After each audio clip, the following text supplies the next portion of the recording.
Today is the last day of submission and checking of our pink and blue books.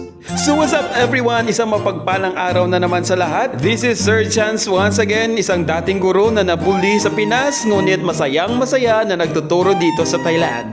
So flex ko lang ang mga pangyayari dito ngayon sa aming office dahil last day of submission and checking of our pink and blue books.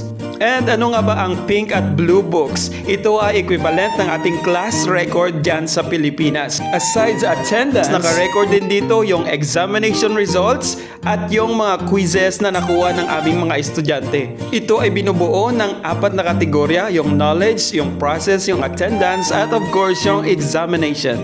Pagkatapos naming ma-encode ang lahat ng laman na ito online, ay i-check ito ng mga Thai staff upang malaman kung nag-coincide ba yung laman nito sa kanilang system online. At kung ito ay mali, ibabalik ito sa amin at i-correct namin. At pagkatapos nito, ibig sabihin yan ay good to go na kami.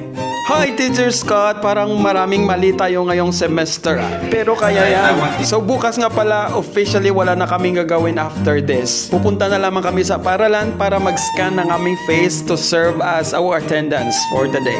Bakasyon na, tara, laag na. So bye bye for now, see you next live.